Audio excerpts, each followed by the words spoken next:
Good evening, 11th grade Wolverines. This is Miss Hayden. Welcome back to Wellington High School. We're so excited that you're going to be joining us on Monday. We have a lot of new policies and procedures that we really need to go over with you at this point in time, given the COVID-19 crisis. So please stay tuned for Mrs. Grant and Dr. Moore, your 11th grade assistant principals, as they go through the return to Wellington High School process. Thank you. Good morning, class of 2022. I am Mrs. Grant, one of the 11th grade assistant principals.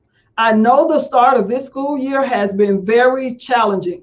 However, some of you have chosen to return to brick and mortar, which will begin on Monday, September the 21st. So I would like to share with you some of the expectations for the blended learning experience.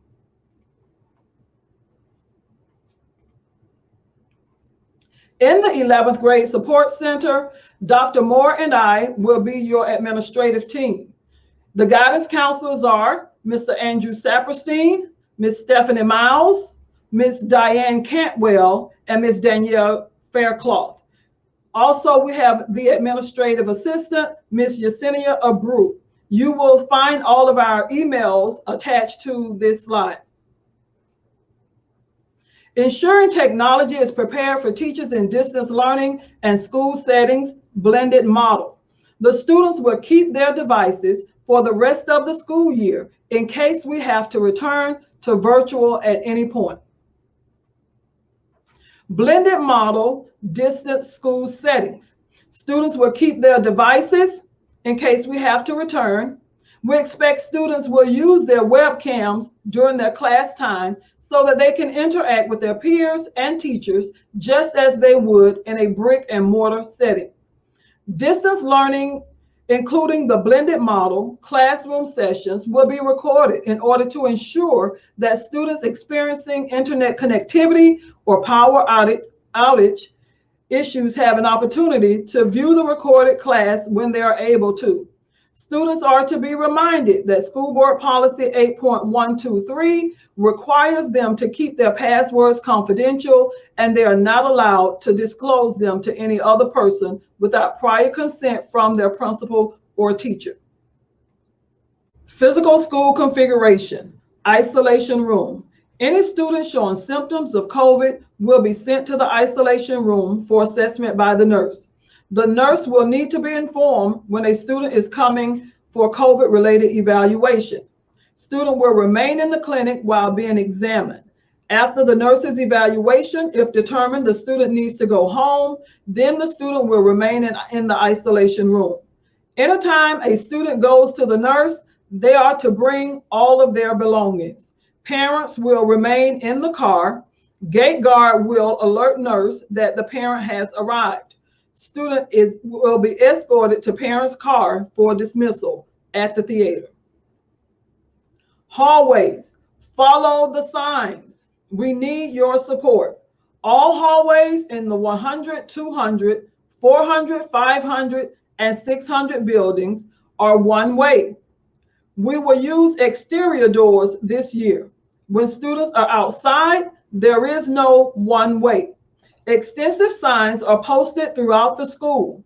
Multiple touchless hand sanitizing stations throughout the hallways and the restrooms are available. Class change, methods to minimize congregating, mask and IDs at all times, no lockers, no restrooms during transition.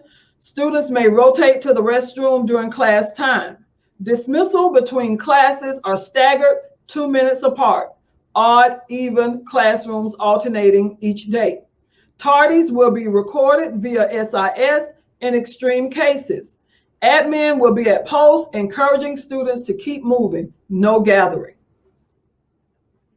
Lunch, 2 lunches following the same schedule as virtual. We will be expanding the lunch area to include the athletic area behind the 100 building. Picnic tables spread throughout the campus. Parents will not be allowed on campus to drop off lunch. All food will be cold and grab and go. All food is also free. grab-and-go sites, gates leading from the courtyard to the athletic area behind the 100 and 600 building, in front of the lecture hall and the cafeteria. Seating in the cafeteria is limited due to social distancing. Classrooms. Classrooms are organized according to CDC guidelines. Desks are approximately 6 feet apart. This means classrooms are not able to accommodate as many students. Once classes are filled to capacity, students may be asked to temporarily attend class virtually from another space in school. This is the overflow room. Seating charts are required in all classes every day, every period. More about the overflow rooms. The overflow rooms are the media center and the theater. Students will be sent to the overflow room on a rotation. No student should be in the overflow room more than anyone else. PE classes. Locker rooms will not be used this year. Students will not be dressing out. Therefore, students should wear comfortable clothing and tennis shoes on days they have PE. Students will be assigned a permanent space to participate in the activities. These space assignments will be sanitized after each period. Restrooms are locked during transition, rotation during class period, which means students will be allowed to go to the restroom during their class period. Virtual passes and paper disposable passes will be utilized. Scanning IDs at the restrooms for contact tracing, and no more students will be allowed in the restroom than there are stalls. Now I will turn it over to Dr. Moore. Good morning, class of 2022. This is Dr. Moore, assistant principal for 11th grade. I'd like to talk to you a little bit about our student responsibilities and requirements. When you are on campus, students, you must wear masks at all times. You must also wear your school ID. For our freshmen, you will be receiving your IDs the second week of school. We are requesting for you to bring hand sanitizer, wipes, and your own lunch if possible. Students, you may not share your school supplies. Teachers, if you are providing supplies, be prepared for the students to keep those supplies. Calculators must be wiped down between classes. And as stated earlier, there are no locker rooms this year being used for PE, and students will also not be dressing out. Please bring your Chromebook daily with your charger as part of your school supplies. We should be 1-to-1 by October 31st. In regards to dismissal this year, we are going to be having a staggered dismissal to minimize our hallway traffic. We'll be dismissing our walkers, then our student car drivers, our buses, as well as parent pickup. Students will be leaving campus immediately when the bell rings. Next, I'd like to talk to you about parking permit requirements. In order to be issued a parking permit, you must have completed one FLVS or PBVS course graduation requirement. You must have a valid student ID with release times for departure from campus prior to 2:50. You must have a minimum of a 2.0 GPA, and attendance from the previous semester is closely monitored to make sure you do not have 10 absences or 10 tardies. You must have no outstanding financial obligations such as lanyards or IDs or any type of textbooks out. And any student who would like to have a parking permit must have 20 hours of community service to be eligible for a parking pass. The steps required to obtain a parking permit, you're going to first go to our school website. Once you go to our school website, there are tabs at the top. You will find the tab called School Info. You will click on that tab. On the left-hand side, you'll see a series of tabs. Look for the one that says Parking Pass Info. Once you click on that, it will take you to a tab called Student Parking 20/21. You will click on that tab twice and the application will appear.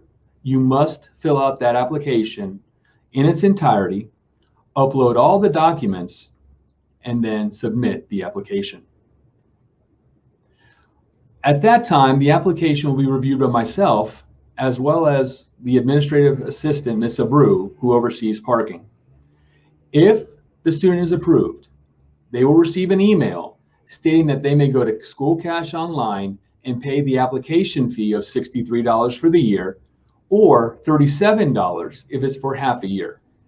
Please wait for the email stating that you are approved before paying the application fee.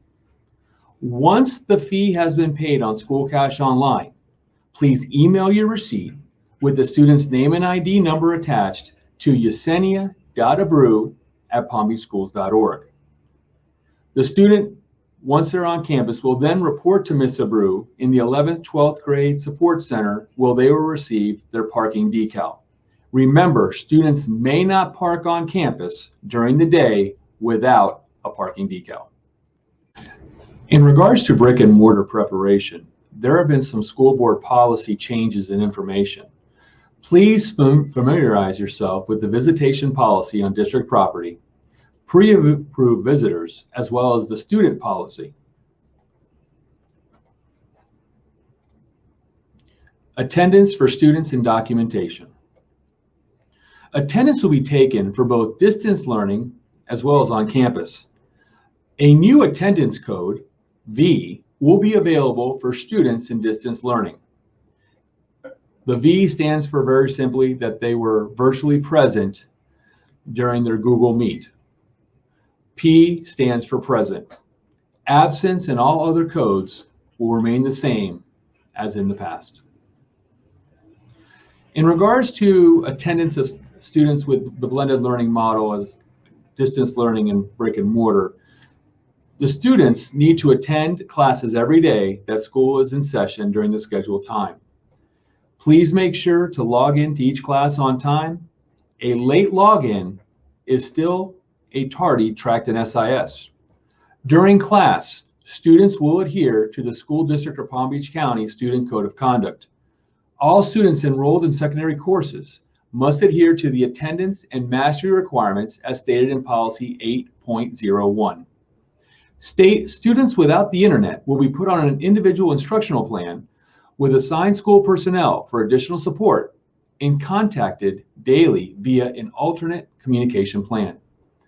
In regards to parent and guardian responsibilities, identify a space for your child to be learning from home daily.